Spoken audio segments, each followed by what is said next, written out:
Okay, Steve Coleman, welcome to the podcast. Welcome to Mastering You.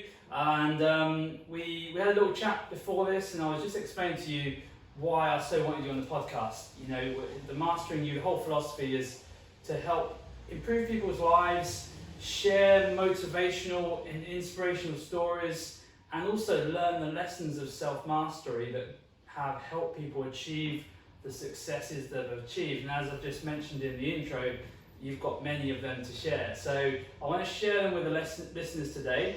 I'd love to find out about what any secrets and tips and tricks that you've experienced along the way to achieve all that you've achieved.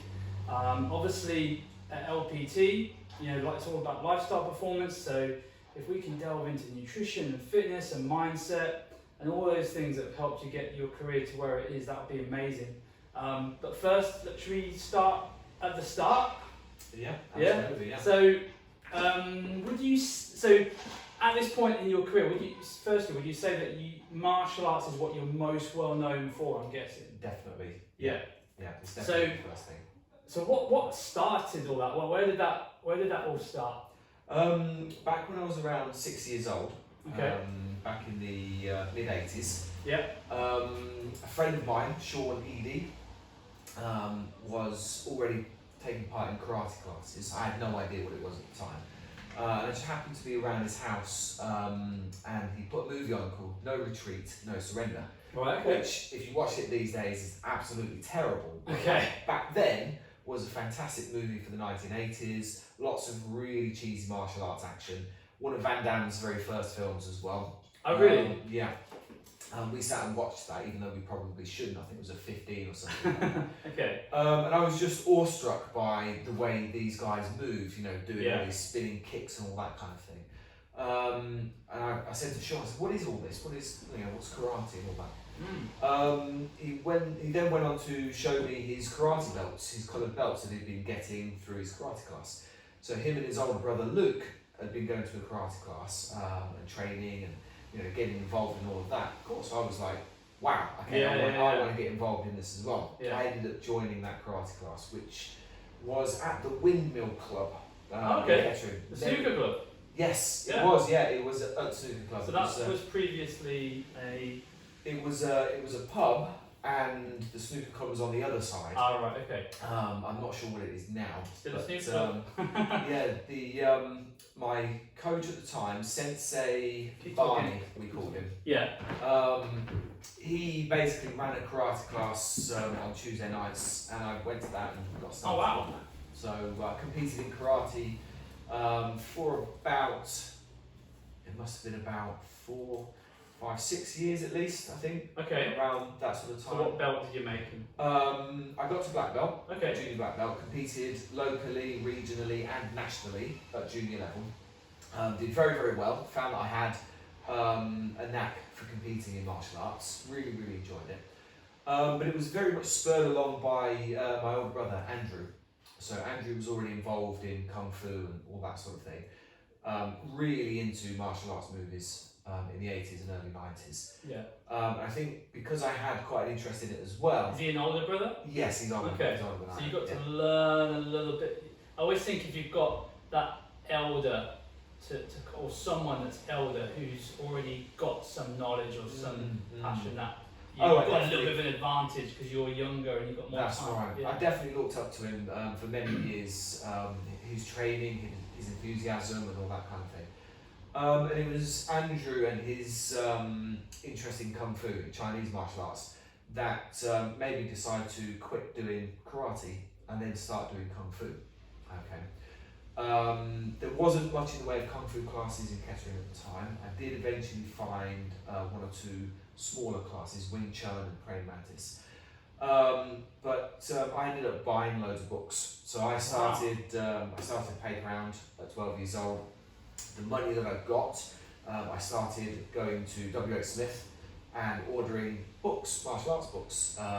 All the original Bruce Lee books, The Tao of Jeet Kune Do, which is transforming in its philosophy. So regardless of the martial art that it teaches, the philosophy that Bruce Lee had is it transformed a lot for me about how I approach martial arts and life in general. That was kind of the starting point of becoming more self-aware about my own drive and motivation, what I wanted to achieve and how to achieve it. Things like you only get out what you put in. That basic template for success. That's really interesting, but that's quite impactful for a young guy, for a young person, isn't it? It is. To have that. I think that, I mean, I've talked a lot about self-awareness and the impact that self-awareness can have in past episodes. So no, carry on. That's really interesting. So from that, because I started buying a lot of material to start learning, I soon found that I was running out of money. So I decided to scrap the playground and I started working in a chip shop. Now, just around the corner from where I used to live, the chip shop was also a Chinese takeaway. And within a matter of months, I realised that the chap that owned the Chinese takeaway was also a philosopher. Wow. So he was from Hong Kong and he was really into Chinese philosophy, Taoism, Confucianism, that sort of thing. And he had a lot of books in English on Taoism, which he let me read. At the age of 13 or 14, it was mostly completely over my head, but it did get me on the path of opening my mind up in a broader sense. Drives curiosity. Massively drives curiosity. I found that a lot. I listen to a lot of stuff and read a lot of stuff and listen to a lot of quite deep podcasts. And I probably only take in about sometimes 30-40%, you know. But I think, I don't know if you agree with this, but I think you don't realise what unconsciously that's doing in your mind. And what you probably are picking up more than you think. But also, like you say, it drives that curiosity to, okay, well, if I don't understand this, how can I learn it more? How can I understand it more? I found that the pursuit of life philosophy from a young age, from sort of about 12, 13 years old, really helped me make more firm decisions about what I wanted from life. And that sounds really crazy at such a young age, but it was at a very basic level. I knew that I wanted to be involved in martial arts. I knew that it was going to be a lifetime thing. I had no idea of the journey that I was about to undertake or already undertaking, and the sort of things and areas that it would take me to. I was going with the flow. So being in that Chinese takeaway, I learned to cook Chinese food, which was fantastic. I was exposed to Chinese culture. And as a teenager, this was totally new, completely fresh, had no idea what it was about, and I was very open to learning. I started speaking Mandarin. I was really interested in things that were going on in Asia. It really sparked an interest in me. And I was round Simon's house. Simon was the owner of the takeaway.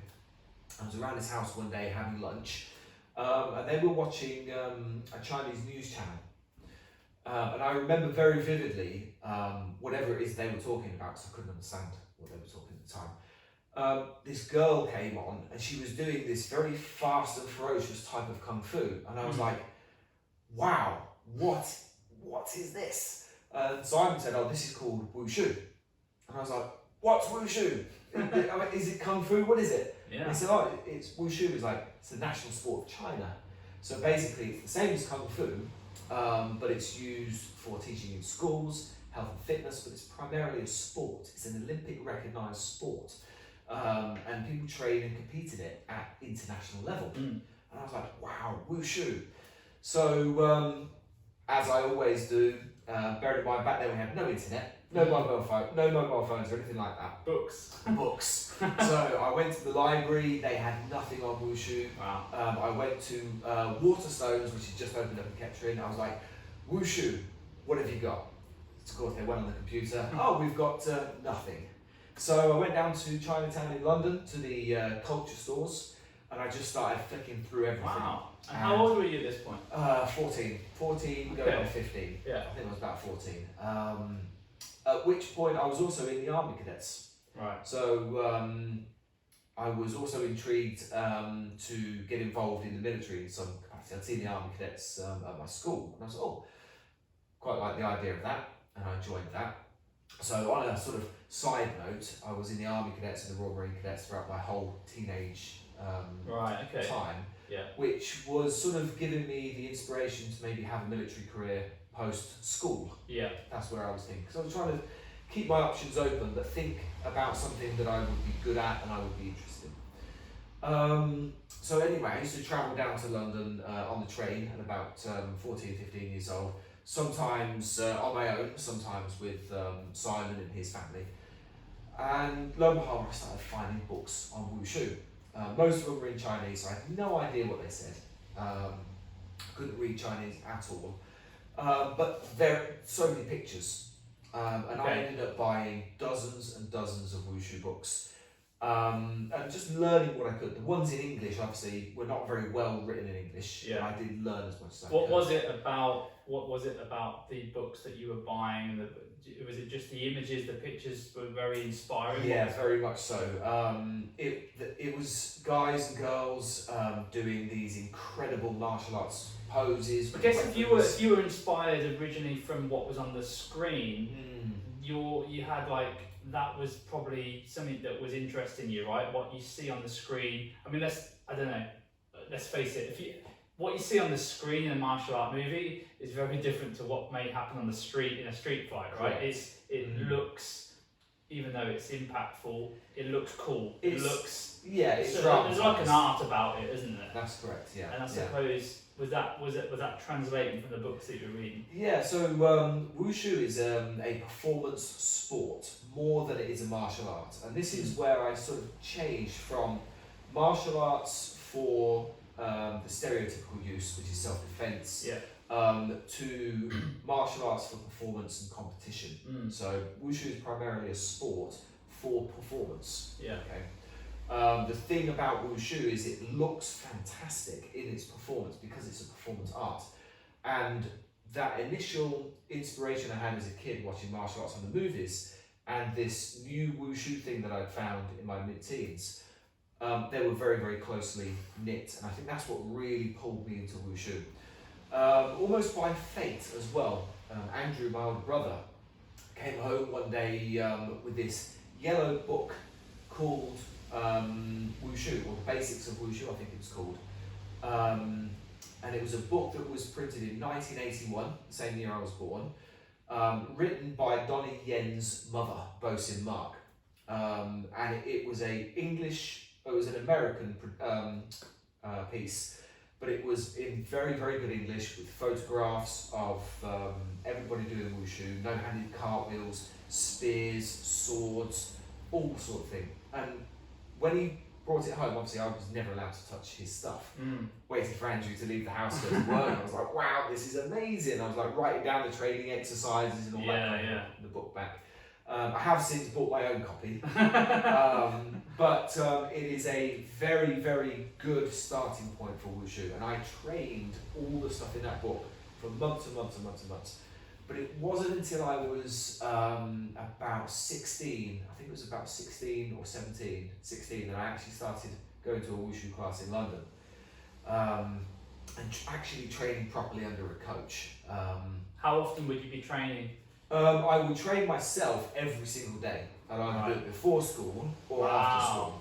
And so this is at 15, you said? This was about 15 years old. Yeah. I had nowhere to train, so I would go down to the garages where it was private, and I would train in the evening on my own. It was only loosely based on what I could learn from the books, so it wasn't very good, but it was a good starting point. My enthusiasm was way more than my technical ability. That's for sure. That's some serious dedication. I think with the learning of different types of philosophy, I'd realised that if I wanted to achieve something, if I really wanted something, I had to put a lot of effort into it. It wasn't enough to just want it. So that's the reason this podcast exists, right? Because the foundations are the key, right? Absolutely. Bringing it all the way back to surface level. Want to lose a few pounds. Want to have healthier life. You know, until you have your own philosophies of why it's important to you and what the purpose is and what the principles are behind the purpose, you won't find that level of you won't be able to create that level of commitment or motivation, or people call it willpower motivation, but when you've got that grounding, you weren't having to motivate yourself to train before school and after school every day, right? Because it was just there. That's right. A lot of people, I hear over the years, a lot of people struggling with motivation. The problem I've found with a lot of people's motivation is it's very, very superficial. It's not deep rooted. And that actually echoes what Simon Sinek talks about in his videos about finding your why. And I didn't realise that myself until I watched his videos, that actually way back then, that's what you were doing when you were what I was doing. young. My motivation wasn't forced. It wasn't found on any superficial anything. It came about because of who I wanted to become, why I wanted to be this type of person. That's led me down a lot of deep thought processes, I guess, asking a lot of questions about myself, who I want to be and why, what sort of things led me to those questions in the first place. A lot of very personal issues growing up have sort of moved me in that direction. Why did I want to do wushu and not boxing? Why did I ultimately decide not to have a military career and do a wushu career instead? Why am I enthused to do film and TV work and not anything else? And all of these things spark personal questions, which if you're brave enough, you need that groundwork though, don't you? You've got to have that groundwork. And that's not taught in schools. It's something that either kids or youngsters have to either come across from themselves or have some form of parent or mentor or someone that is going to teach them those things. Mentor is exactly the right thing, and fortunately for me, I found my first actual mentor in the form of my coach, Mike Donoghue, who's still my coach today. Right. I want to talk about him. Yeah, we'll have a chat about Mike, because he's probably one of the most influential people in my life, has been for my whole adult life, for many reasons. But I found sort of that mentorship through different individuals by accident throughout my teenage years, which ultimately led me to wushu and competing and training in wushu, and ultimately winning the National Wushu Championships, which then led me to taking wushu way, way more seriously. And that in itself obviously has changed all of my adult life. So there was a lot of learning and growing and becoming more self-aware in my teenage years. I matured very, very quickly as a teenager. I think you do when you're playing high-level sport. Yes. Because you're around like adults. It's interesting because we both were in sports that are kind of niche, to put it mildly. Very much so, yeah. But I spent a lot of time with like adults from a very early age. So you kind of grow up quite quickly when that happens, don't you? Yeah. So when did you win your first national championship? That is a good question. I think it was around 2001 or 2002. So I'd been in London for 20 years ago then. Yeah, a long time ago, yeah. And that's when I sort of knew that I was going to start taking wushu a lot more seriously. I was in London for about 5 or 6 years in total. And being in London and doing martial arts, especially something as showy-offy as wushu, you almost by default end up doing performances, live performances and demonstrations, which then leads you into doing things like film and TV and that sort of thing. Yeah. So the team that I was with at the time, we did a lot of demonstrations in wushu around London, which led us to a TV show called Masters of Combat, which was aired I think in 2000 on BBC Two. That was my first exposure to anything TV wise, which I absolutely loved to bits. It was an opportunity to do what I really enjoy doing in front of the camera, and that little bit of fame, albeit short-lived, obviously felt fantastic because my friends and family were, oh, we saw you on TV. Right, okay. So obviously I was hooked straight away, and I ended up doing an audition with my friends from London. I had no idea it was an audition, so I didn't know what auditions really were. I wasn't that clued up on it at the time. But I do recall we went to this tiny little studio in London somewhere, in central London. I just went along with them. They were auditioning. I don't really know what I was doing. I was just hanging around with them. But I went in with them. They called us in one at a time, name down on a bit of paper. Agent, no. Whatever. What's an agent? Exactly, 007, maybe, I don't know. So I basically just did some wushu stuff that I've been learning in front of these guys. They had like a little camera setup, sort of like what we've got here. And then that was it. We left and we went out to lunch, and then a few hours later, a friend of mine, Alexis, got a phone call. And all of a sudden, Alexis said, Steve, you got the job. And I was like, what job? He goes, the job we auditioned for this morning. I was like, what was that? And he goes, the music video we were auditioning for this morning. I was like, oh, cool, okay, fair enough. And I didn't really know anything more about it. I know it sounds dumb now, but I had no idea really what that was all about. But anyway, I ended up getting all these details, be at this location at this time and blah, blah, blah, blah, blah. And that was the Elvis Presley versus JXL music video, A Little Less Conversation. Oh, wow, that was huge. That was my very, very first paid job for TV. I spent the day there doing some kung fu and wushu in front of the camera. I got paid 250 quid, which when you're 18 years old is a lot of money. And I was like, this is incredible. You get paid for doing this stuff. This is fantastic. So of course, when something good happens, you want to pursue it. And that's how that started. So that was the catalyst. That was the catalyst. Saying, wow, I could be a martial artist or and also become. What were you thinking at that stage then? What were you thinking is the potential? Well, I guess you didn't think, I'll become an actor. No, absolutely not. No, I mean, I didn't know where to go with it. But I do recall having done it, had a conversation with my coach at the time and the secretary of that club about Ray Park.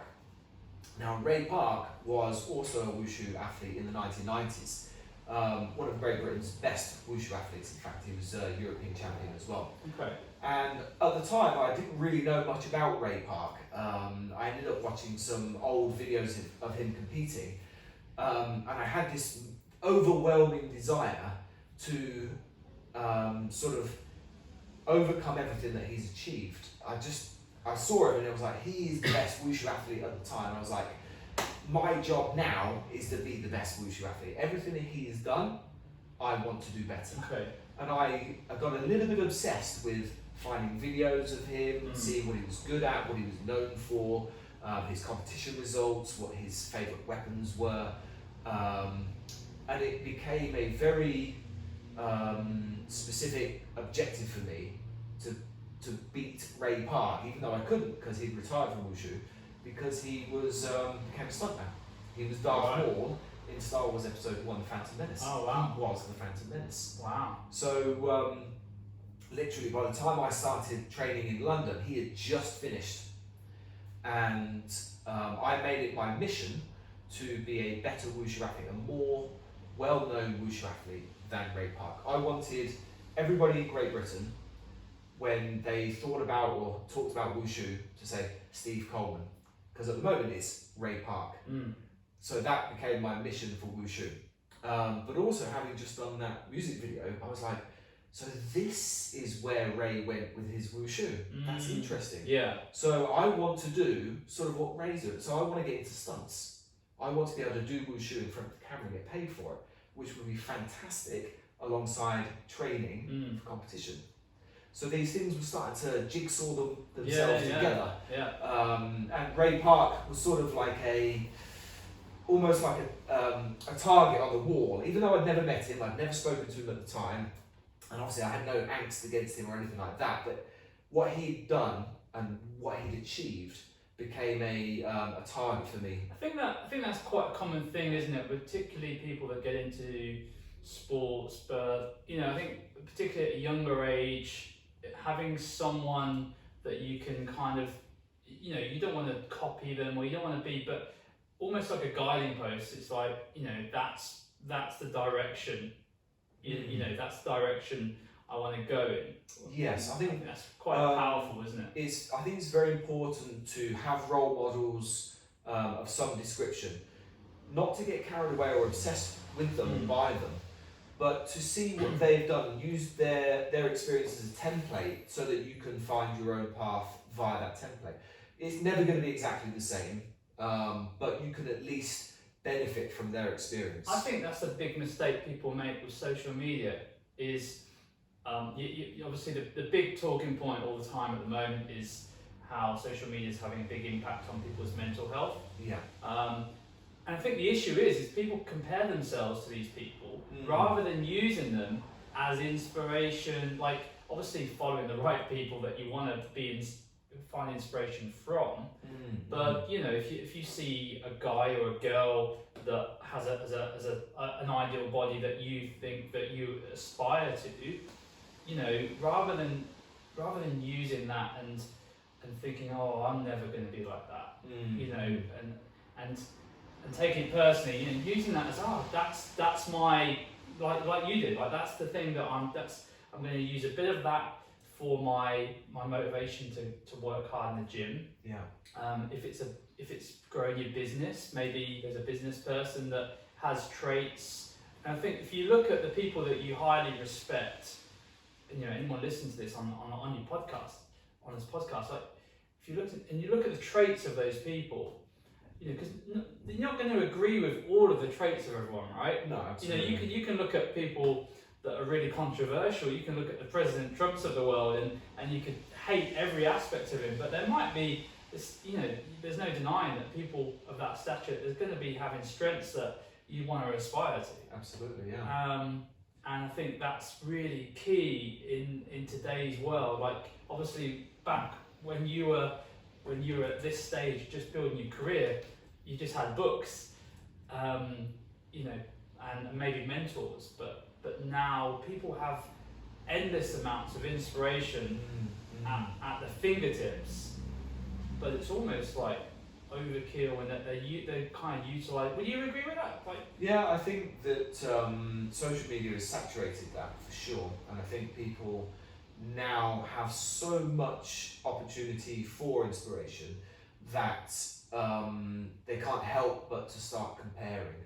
And they're switching from one to another. They'll be inspired by this person for 6 months, but then this person comes along. Oh, well, that person's better than that person, so I'm inspired by that person. And I think there's a bit of a problem because with social media, obviously, you also put yourself out there. And by doing that, you are then telling everybody, here I am, this is me. And without telling everybody who my inspirations are, you could probably guess by the clothes. That's interesting. That's interesting because when you were looking at, is it Ray Park? Yeah, when you were looking at Ray Park and that's a one-way thing, isn't it? Yes. Because he's on TV, he's in the magazines, he's in the books. You've not got an opportunity then to say, well, this is where I am, and I'm just here. And maybe that is the difference, isn't it? That is a two-way thing now.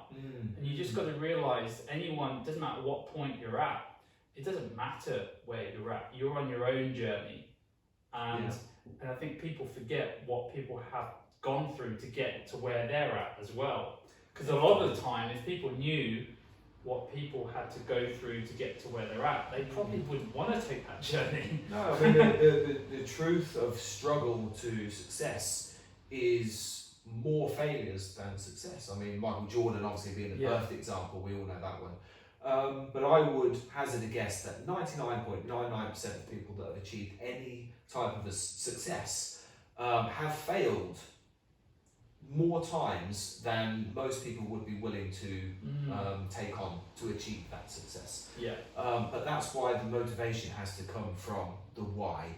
Do you know what I mean? Rather than just because I want to earn money or be famous. it's not enough. It's Yeah. not enough to drive you through the most difficult times. Where you literally have nothing. You have no money. Your opportunities are gone. Nobody believes in you. In fact, you've probably got more haters than you have anything else. You're fed up with the same people telling you it's okay, it's fine to be who you are, all that kind of thing. And you just want a break to achieve. Getting through those mentally and physically tough times.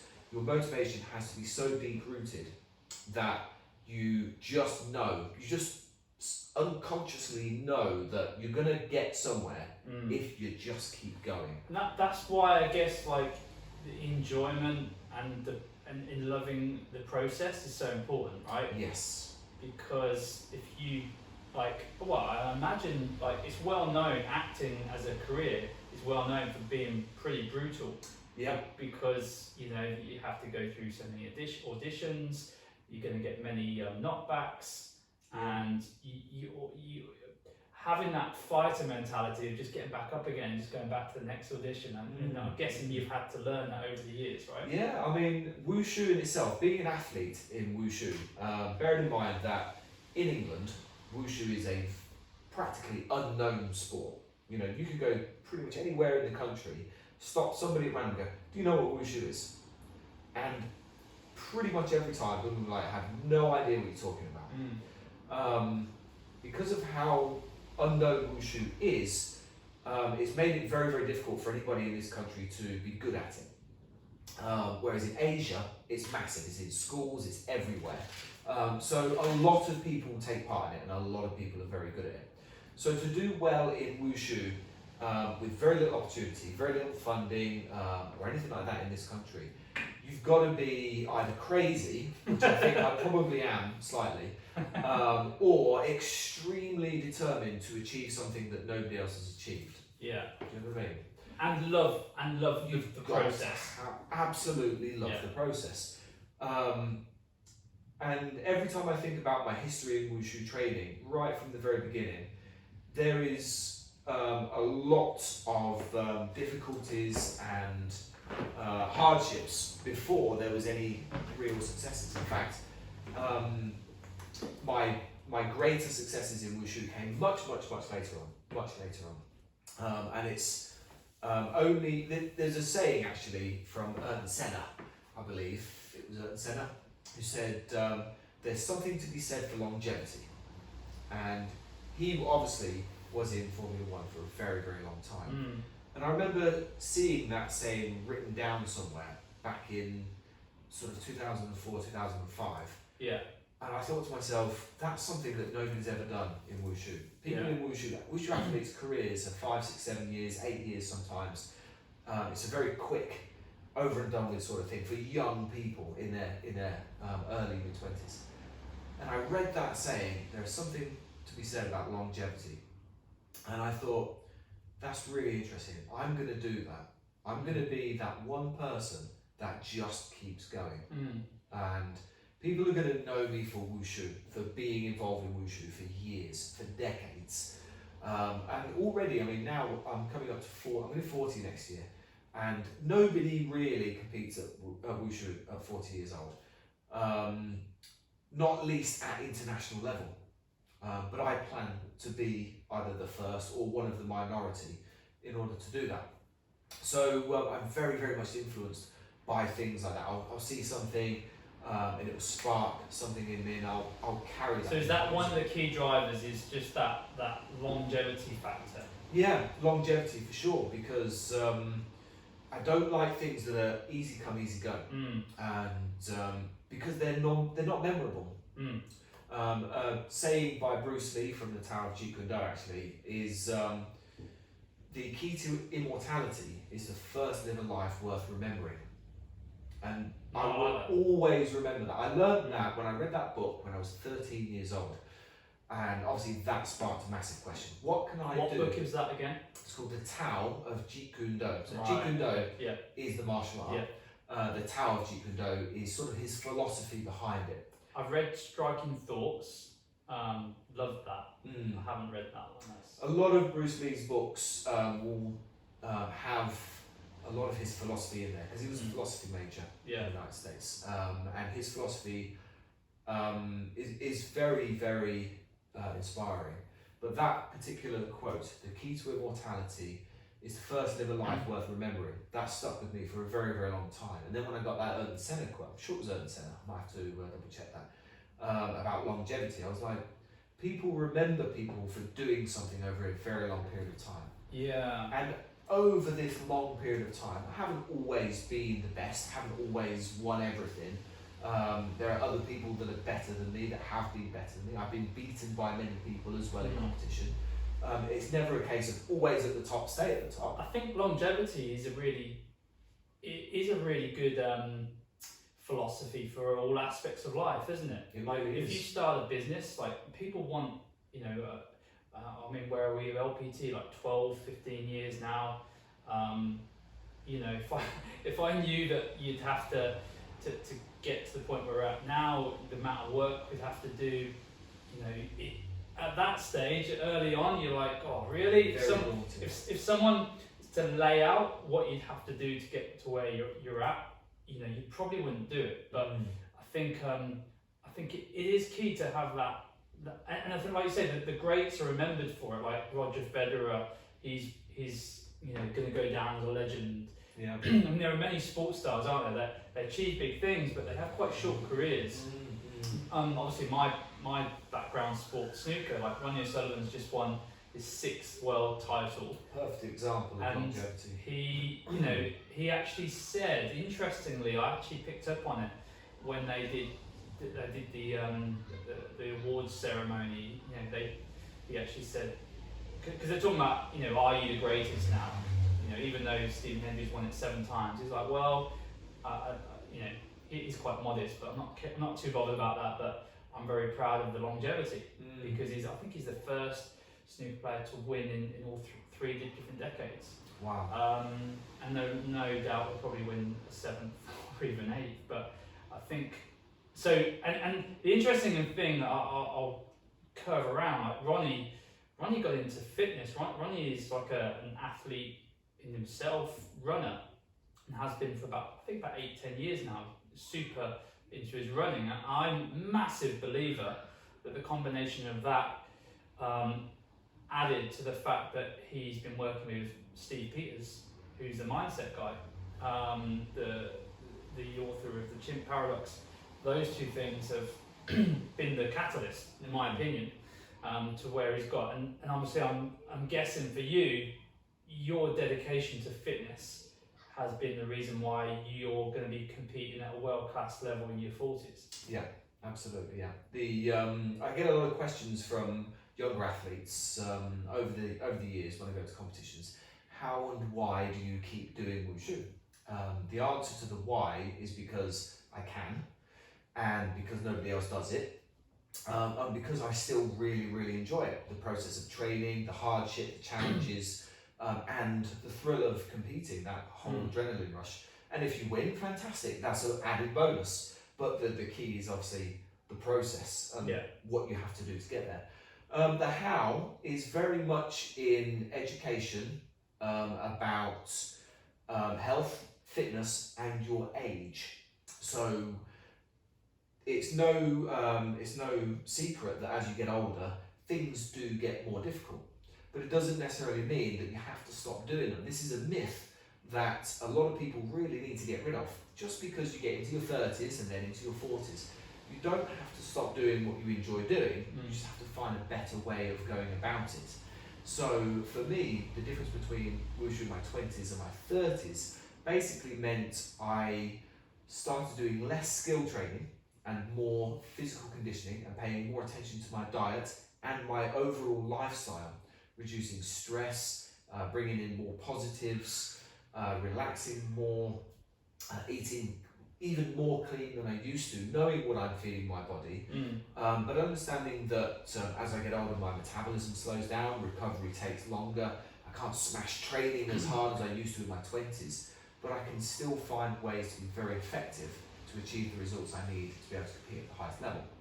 And that is a very ongoing process. So I'm always learning, even now, even though I'm backed by years of experience, I'm learning every single year that goes by what works for my body now, what works for my lifestyle, how can I achieve what I have achieved or the next level, despite my body getting older and the difficulties therein.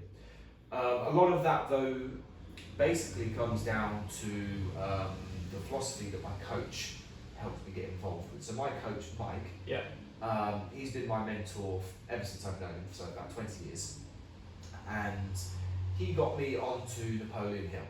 Ah, okay. So my coach is very successful. That's my first personal development book. Yeah, I would say that's Think probably and Grow Rich. my first one, Think and Grow Rich. So my coach is a successful IT businessman, runs a fantastic IT company, but his inspiration, his philosophy is from Napoleon Hill, from Think and Grow Rich. Right. And as a result, he is also very successful in his endeavours. So his business is very successful. And as a Wushu coach, he's the best coach this country has ever had, by a million miles. Probably one of the world's best coaches in Wushu. Considering that he's not paid to coach Wushu, he refuses to take money for Wushu because he does it for the love of it. And the people that he has coached, every single one of them has achieved notable success. So his two main students, obviously myself and my junior training partner, Sam Mack, who's now an adult. Sam was Great Britain's first junior world champion in Wushu, and probably this country's best Wushu athlete to date, in terms of his overall ability to actually do Wushu. No two ways about it. Mike has been the catalyst for Sam and I to achieve what we've achieved in Wushu, but also our mentor. For me, in terms of my business, in terms of my philosophy, my personal development, and my attitude towards Wushu and competition as a whole. Through Mike is sort of like one of the main guys in my mastermind group. So if anybody that knows Napoleon Hill and Think and Grow Rich would know all about mastermind groups. Mike is one of the pivotal guys within that mastermind group, and always one of the first people I go to for questions that I need answering or need some advice on. Yeah. So Napoleon Hill was the starting point for my adult direction of philosophy, I guess, my personal development. Napoleon Hill also led me on to Jim Rohn and Tony Robbins. Less so Tony Robbins, that's more of a big business type thing now. In his early days, in the 80s, I found his stuff quite inspirational. The older books, the Giant Within, I think, was one of his first. Awaken the Giant. That's right, yeah. So I read that first, and I was like, wow. Yeah, we went on a similar journey. So that was pretty much my journey. I think it was Napoleon Hill, and then I think it was Brian Tracy, Tony Robbins. Then I think Jim Rohn came later. Yeah. I think it's a funny one, Napoleon Hill, because it seems to be a really common first personal development journey book for many people. Yeah. And that in itself speaks volumes. I mean, it's sold like, what's it sold? Like 200 million? Something crazy.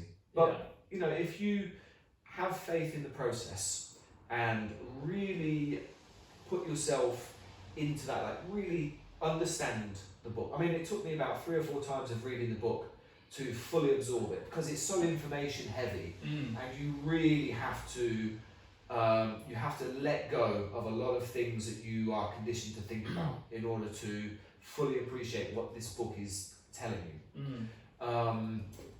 But by putting those principles into action, you will achieve success. Although it's called Think and Grow Rich, it's not just about money. Money is just one example. And I've put those principles into action in every single thing that I do. And with my coach as my mentor and one of the first people I turn to talk to, I've found my adult life reaching success in every endeavour. It fills me with confidence in myself, but also with a sense of maturity about it's not always going to be perfect. It might not be as you envisaged, but one thing is for sure, if you keep on it, you stay educated about what you're doing, you have an open mind, and work hard at it, you will achieve success. Now, whether that's fat loss, muscle building, physical conditioning for a sport, business, earning money, acquisition of superficial things. So a lot of what you're talking about is, if you can summarise it, it's the ability to be able to focus, right? Yes, definitely. And one of the things I like just to touch on there is like, what are your tips for people on that? Because I think I have this. One of the things that popped up in my head just a minute ago was, I've been having this feeling for a while that, to be really honest with people, that it is a bit of an uphill struggle. I want to touch on fitness and health and nutrition.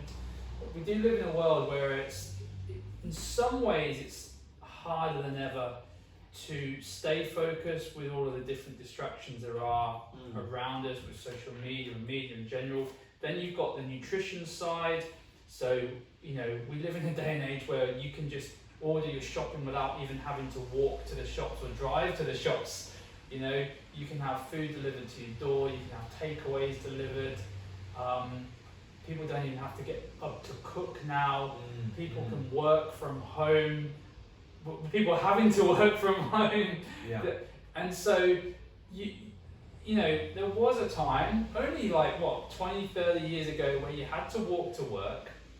You had to cook your own meals, which meant that you're going to cook whole foods generally. There was more labour work, so work was more labour intensive.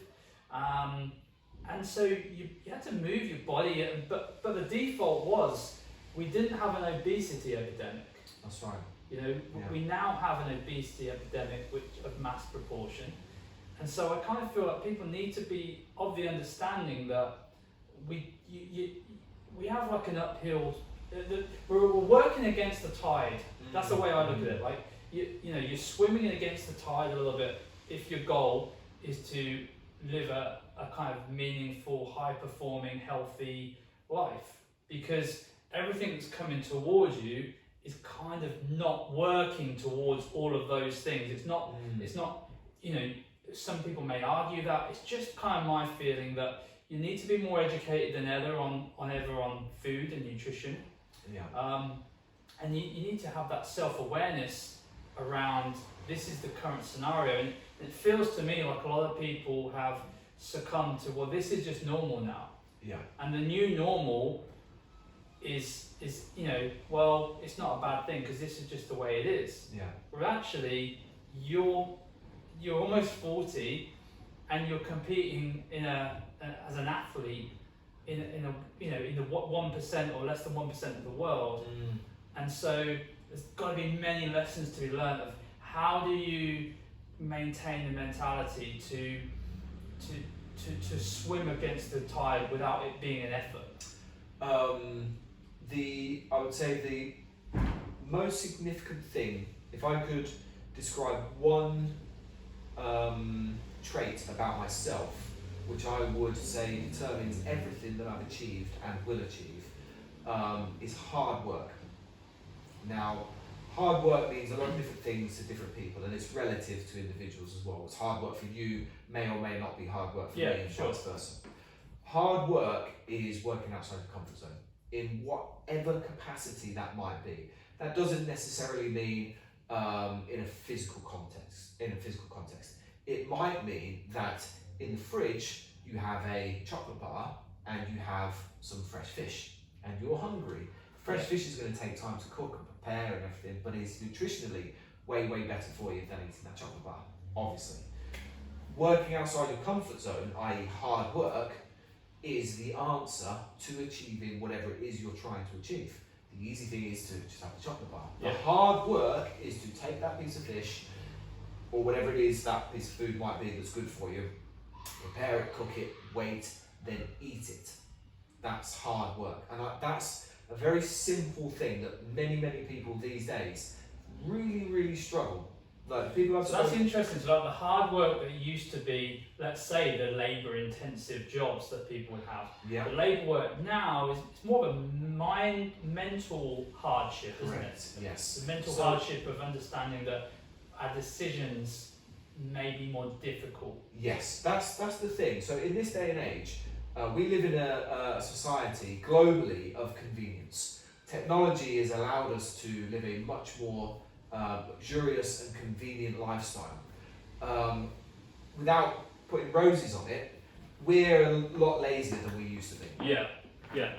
And it's that laziness that has changed people's mindset about their lifestyles. We are so used to, like I said, the normal now is to order your food online, to use a microwave to cook things quickly, to have a ready meal. It's normal now for things to be convenient and quick. Now, I still live in a very old school lifestyle habit because that's my philosophy and my attitude.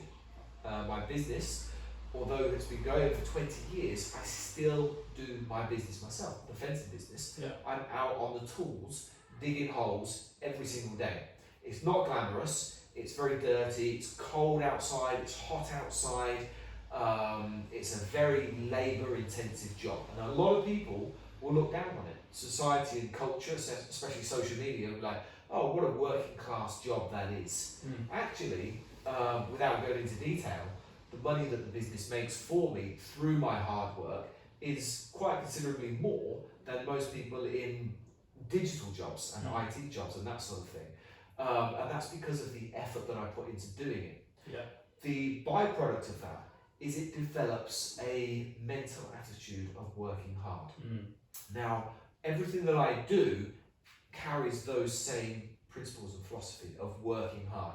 Some of them are physical, like with the fencing business, and with Wushu, and some are like with the nutrition, or with managing stress, or how I like to live at home, how I like to relax, things that I like to have or own, or places I like to go.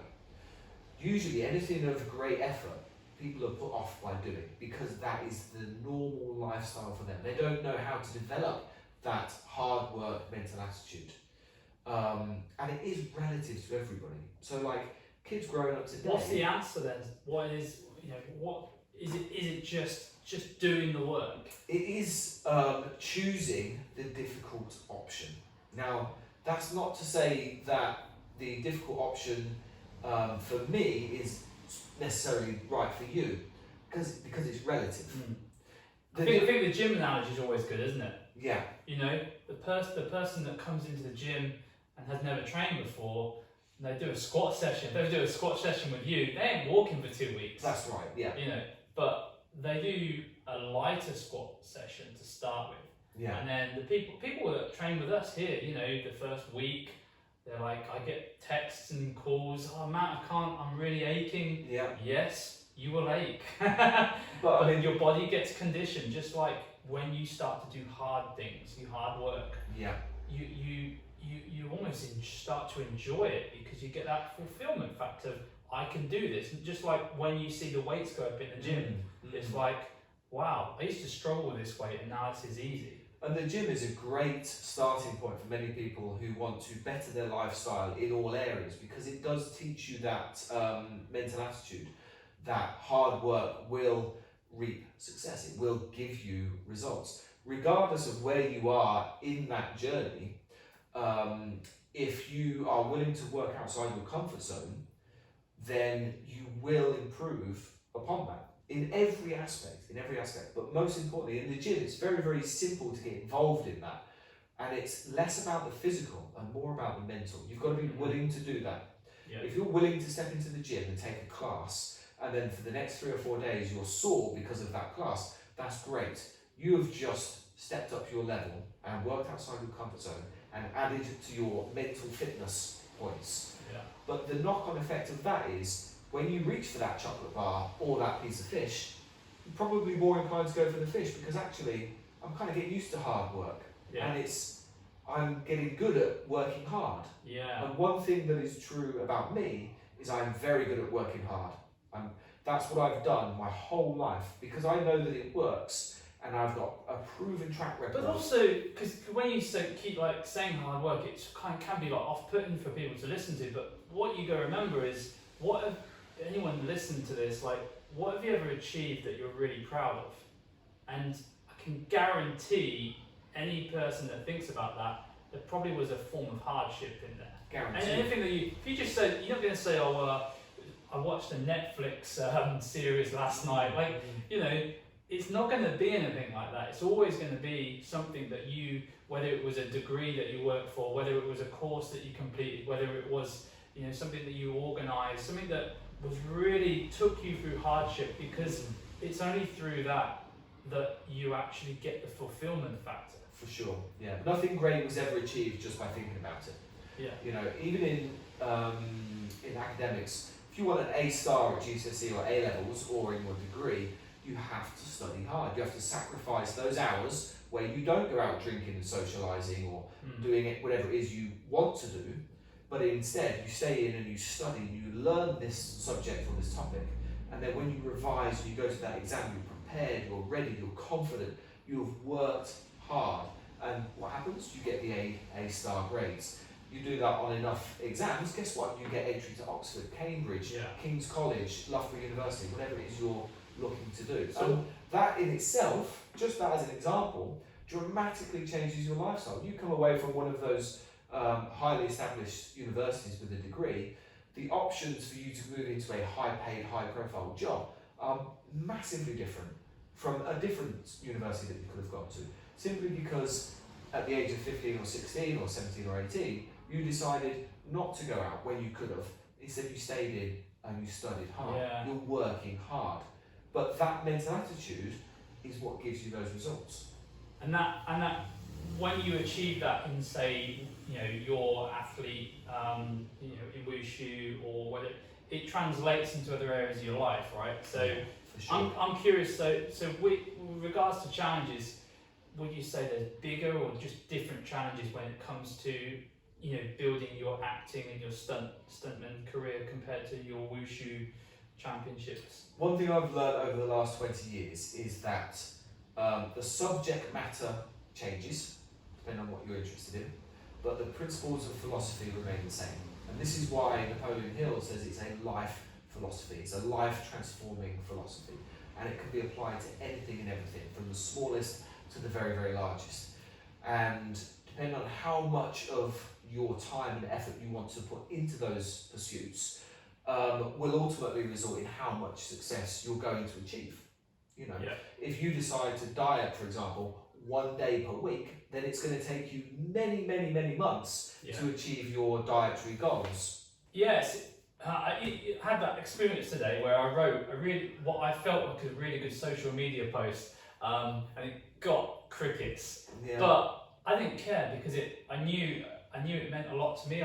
I may rewrite it, but basically I wrote a post about how decisions. It's all about decisions, and like the insignificance that you have when you make one poor decision. You know, when people say, "Oh, do you know what? It's been a long, stressful day. I'll just have a takeaway tonight. I won't bother making," or "I'm going to skip a workout because I've got a long to-do list. I've got to go shopping. I've got to run some errands."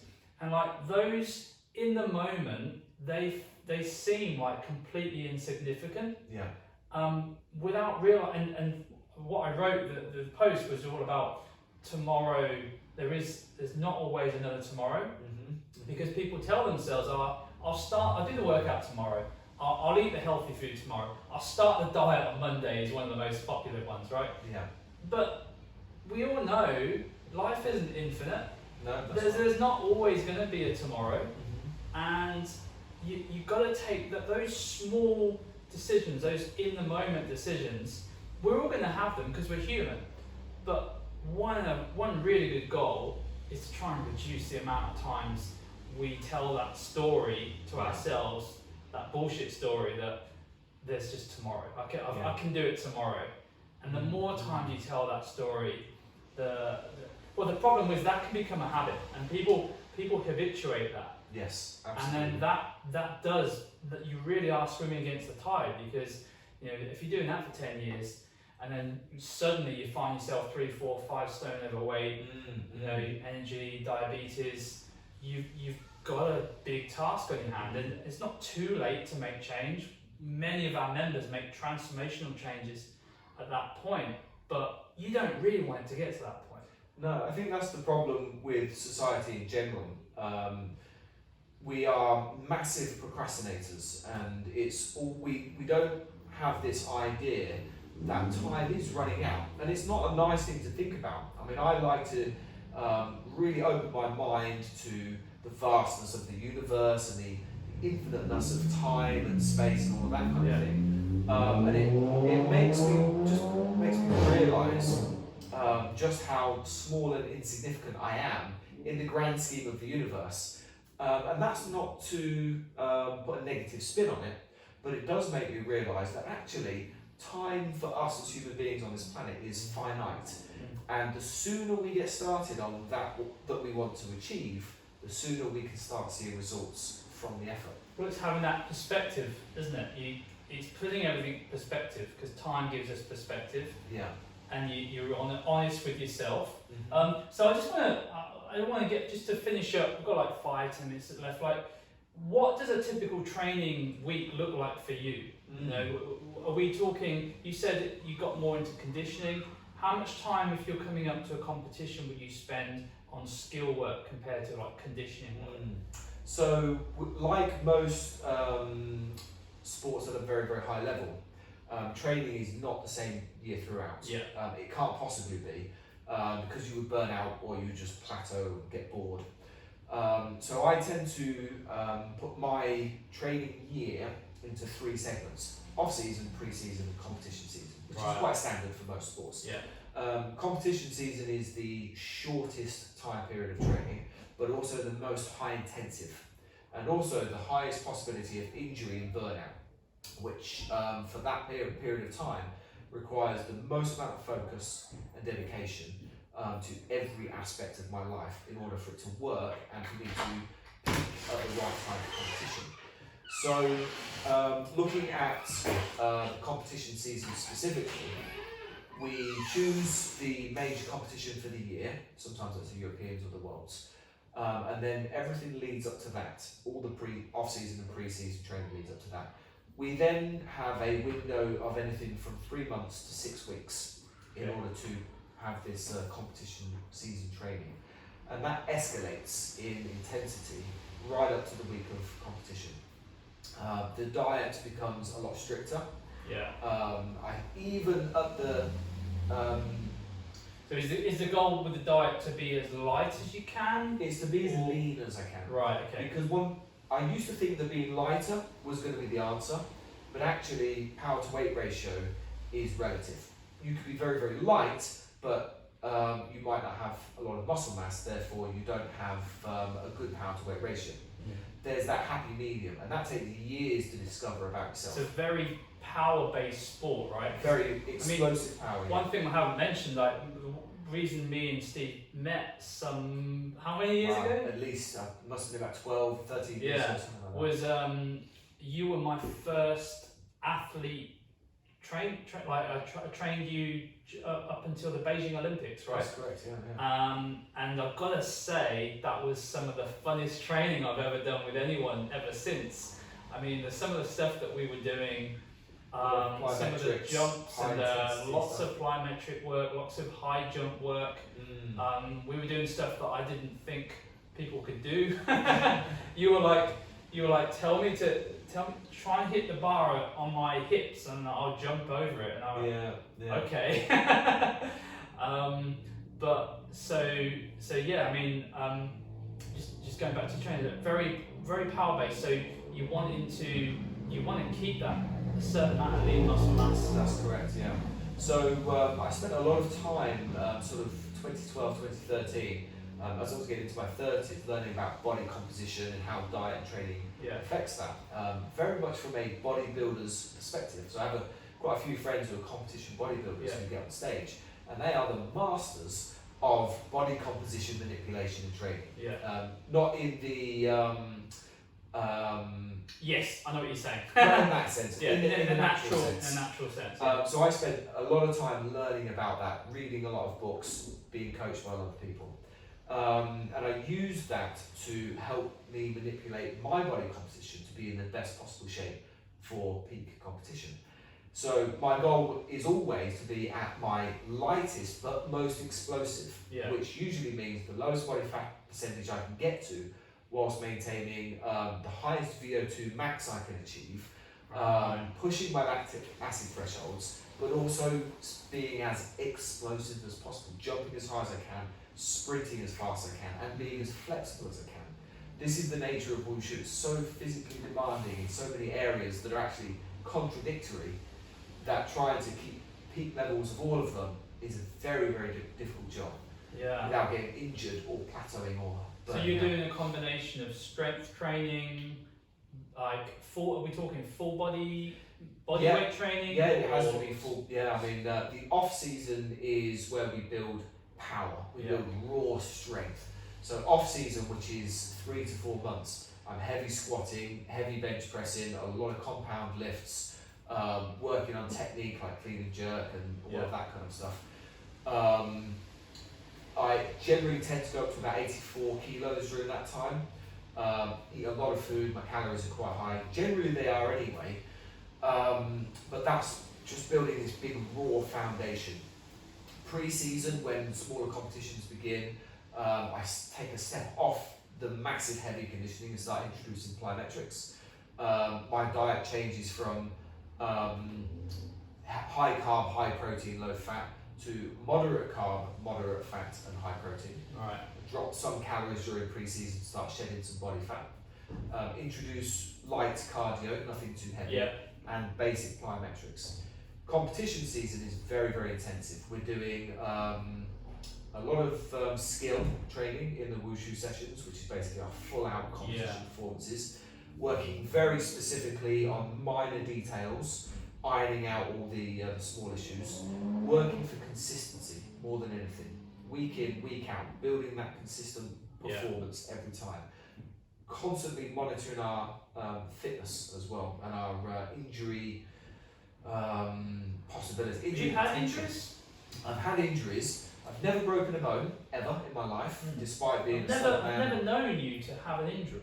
Nothing that's pulled me out of competition. Right. Fortunately for me, my training so you obviously trained well. Yeah, it's training's huge. It's about education. It's about education. You know, Yeah. learning what sort of things you need to do to not get injured, and that's one of the cornerstones of my training in my 30s and definitely into my 40s.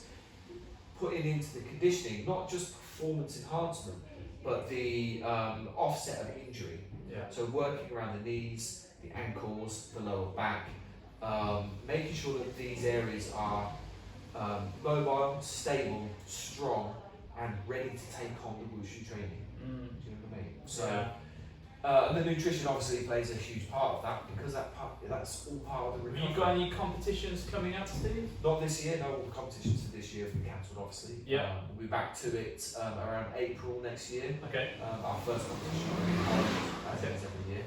And then the World Championships in Texas in 2021, November, will be the first competition any 40-year-old athlete has ever done. Wow. At the World Championships. So you're going to want to prove yourself there. My training's already begun for that competition. Yeah, I bet. Yeah, that's exciting. What's your, when have you got a end in mind, or not really at this point?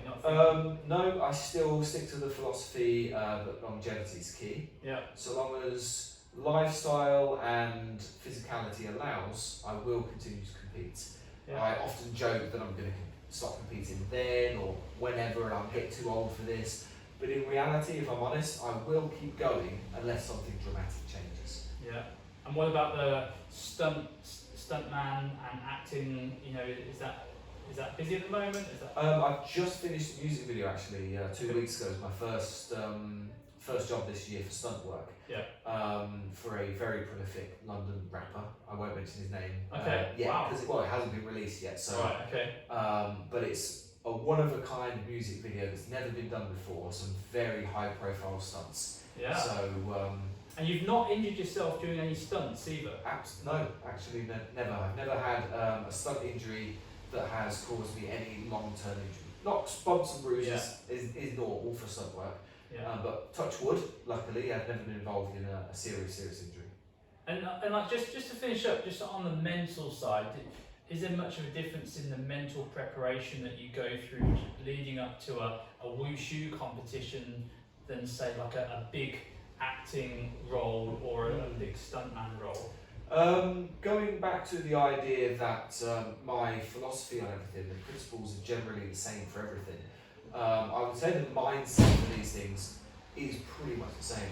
I always approach new things and different things with the template that I have for wushu. So when I get ready for a competition and when I'm at the competition, the whole mindset that I've created in order to successfully compete, I carry that into auditions, into filming, so that I have a familiar template with which to work. So that I'm not guessing what's going to happen next. Sometimes it doesn't always work, but it then becomes a learning experience. But 9 times out of 10, everything that I do in other pursuits follow the same philosophy and mindset that I have for wushu. So just to wrap it up then, so what would be your top tips for helping people achieve a level of mastery in whichever endeavours in their life that they're shooting for? First and foremost, have a good why. Not just anything superficial. Keep asking why until it brings you right back. It might take days or weeks, or for some people months and years to figure out your why. And it's ever changing as well, isn't it? It's always changing. So it's not something you just, I think this is the mistake people make with the whole why, is they think that that's like an end destination, and they think once they get to that end destination, then everything will be hunky-dory. That's right. But like you say, it's a constant thing, like why am I doing this? Why am I doing this? And that will always constantly change. Changes as you grow and as you learn, and as you start to achieve things, the why becomes something different. And that's what keeps us in constant forward motion. I feel like people get to adulthood and their why tends to stop. Like, you know, when you're young, you might want to be a for you, you've kind of lived your dream. You saw Bruce Lee and you saw Jean-Claude Van Damme, and you wanted to be that person. You pretty much lived that dream of being on the screen. But, you know, your why will be different now than it was 25 years ago. It has changed a lot over the years. I think alongside that is the ability to work hard. Get comfortable being uncomfortable, because you only achieve things outside of your comfort zone. It doesn't have to be dramatic to begin with, but develop the habit and the attitude of working hard towards something you want. Because if you have that mindset, you will always achieve, always.